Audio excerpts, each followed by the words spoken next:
Today, we're diving into a mystery that literally hinges on a few seconds of grainy security footage. It's a case that has baffled investigators for nearly 2 decades. The disappearance of Brian Shaffer. I mean, how does someone just walk into a building and never come out? Seriously, think about that for a second. How does a man in plain sight in a busy area walk into a building and just evaporate? This isn't some magic trick. It's the absolutely haunting, real-life mystery at the very center of Brian Shaffer's story. So let's go back to that night. It was April 1st, 2006. Brian Shaffer, a 27-year-old med student at Ohio State, was out celebrating with friends. They're in a popular campus spot called the Ugly Tuna Saloona. Security cameras catch him outside, just casually chatting with 2 women, and then he turns around and heads back towards the entrance of the bar. And that's it. He was never seen again. He just vanished, almost as if into thin air. To even begin to understand this impossible disappearance, you really have to look at the exact timeline of that night, minute by minute. So here's how it all went down. The night starts off totally normal. He has dinner with his dad. Around 11 p.m., he meets up with his friend Clint Florence at the Ugly Tuna Saloona. They do a little bar hopping, and then come back around 1:15 in the morning with another friend, Meredith Reed. Now, at 1:55 a.m., that's when the security camera catches him outside. Just 1 minute later, he turns and walks back towards the entrance. And then at 2 a.m., the bar closes, his friends look around, and they can't find him anywhere. They just figured, he probably went home. With nothing else to go on, the entire police investigation really came down to that security footage. The bar was on the 2nd floor of a building in a pretty high crime area, so it had cameras covering its only public entrance and exit, which was an escalator.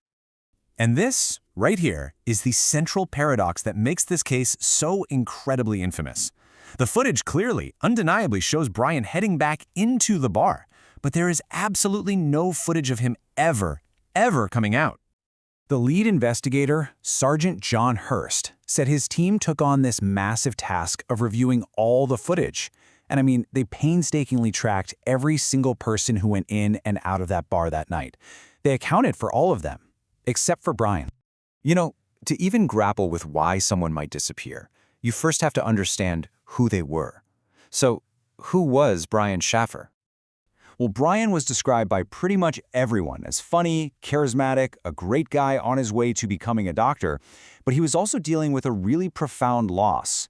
His mother, Renee, had tragically died from cancer just 3 weeks before he vanished. And see, this is why the whole idea of him just walking away from his life is so hard for people to believe. He was in a serious relationship with his girlfriend, Alexis.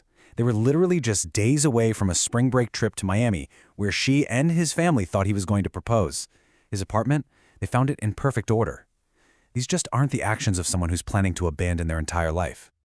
So in the days that followed, as hope started to turn into real fear, the police investigation began to ramp up in a big way. Sergeant Hurst later explained their initial thinking. They thought, okay, a college student is out drinking, maybe he'll just turn up in a day or 2. But that day never came. The real urgency hit when he missed that flight to Miami with his girlfriend. So if he didn't walk out the front door, how in the world did he get out? Well, the investigation pretty quickly ran into some major roadblocks. First, it turns out there were service exits that led to a construction site, and those weren't covered by cameras. Second, some key cameras in the area were either broken, panning around, or just straight up fake. And then a key witness, his friend Clint Florence, refused to take a polygraph test. With the investigation hitting one dead end after another, the focus naturally started to shift to those closest to Brian, especially the friend who was with him that night. Now, to be clear, Clint Florence did cooperate at first. He gave an interview to the police, but when they asked him to take a polygraph, he refused, on the advice of his lawyer. Later, when he was called before a grand jury, he pleaded the fifth, which means he refused to answer questions to avoid self-incrimination.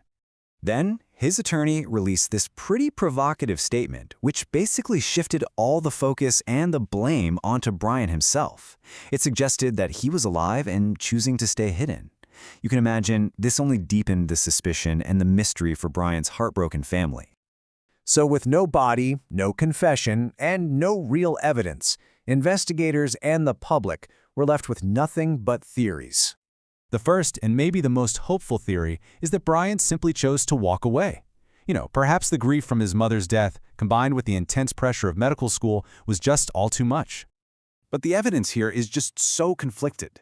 I mean, on one hand, yes, he was grieving, and he had talked about wanting a more laid-back life. But on the other hand, he left behind his passport, his credit cards, even his beloved guitars. He never used that plane ticket, and his computer showed 0 searches about creating a new identity or anything like that. So if he didn't leave by choice, that leads us to the much darker possibilities. Could he have met with some kind of tragic accident? Or even worse, foul play? The lead investigator, Sergeant Hurst, actually leans toward a tragic accident. He believes that Brian, who had been drinking, might have used one of those unmonitored service exits into the construction area, stumbled, and fallen into a commercial dumpster that had side doors. And those dumpsters, they were then shipped out of state. The total lack of answers in Brian's case is unbelievably frustrating, but it's a reality for thousands of families. His disappearance really shines a light on a much larger crisis in his home state of Ohio. Just look at this number for a second. In 2024 alone, over 21,000 missing persons reports were filed in Ohio. Now, while most of those people are thankfully found, hundreds of cases, just like Brian's, remain open for years, leaving families in this awful state of limbo. The scale of this problem finally prompted some action. In 2025, the state formed a dedicated working group to completely overhaul how these cases are handled, with the goal of providing better support for families and more resources for law enforcement. But for the investigators who live with these cases, that frustration is just profound. As Sergeant Hurst said when he retired, a case like Brian's becomes a thorn in your side. It's this constant, nagging reminder of a puzzle you just couldn't solve. And so, that's where we are today. The question just hangs in the air. That security camera footage keeps playing on a loop, showing a young man walking toward a door, completely frozen in time. After all these years, what tiny sliver of evidence, what long-held secret, could finally explain how he simply vanished